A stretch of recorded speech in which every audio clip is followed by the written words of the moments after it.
Baxtiyor oyna. Ondan şu tinchqana Rossiya ketsek bo'lmoq uchadimi? Nima kerak shu vaqt qiynalib, buncha jo'ng'ishqani qarang. Qachonda o'rib bo'lamiz bularni. Kengek Şey uğrayık. Hadi hacayına kepasa garen kıladı. Seni okuşa koyaman deydi. Beni ülendiremen diye yaptı.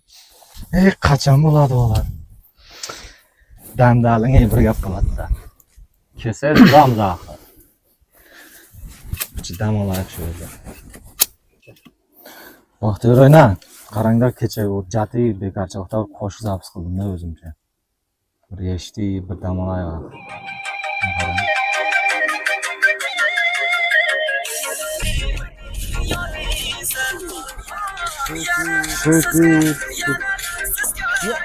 Ya hacayına geldi bu.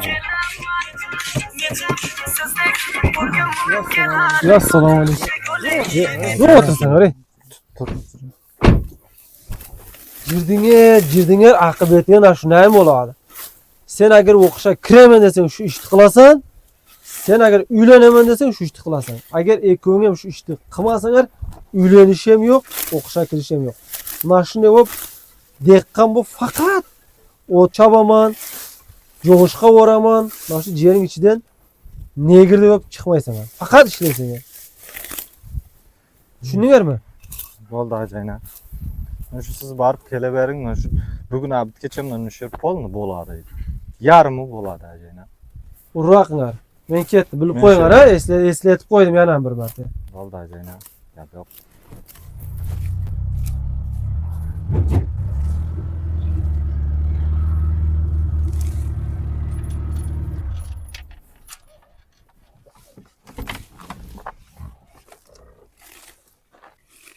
Baxtiyor, nima ish qilyapsan seni? Ko'ryapsan-ku. İşte nima qilasan, qo'y, jirkatik Navruzga olishga boramiz. Shuni bo'ngar degan endi bo'lishimiz kerak hacayına. Ko'p gap. Jani o'ramanda 5 gektar. Kalla bormi, buning ichida jo'g'alib ketasan.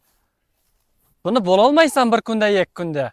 Qayla jir Navruzga boraylik. Harakat qilyapmiz-ku, ha. Nima deysiz Baxtiyor oyna?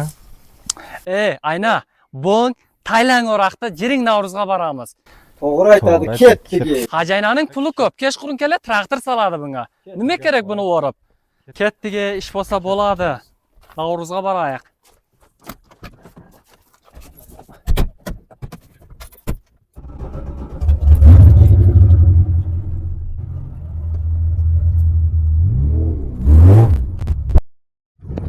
To'xta, mana hacayına kelyapti.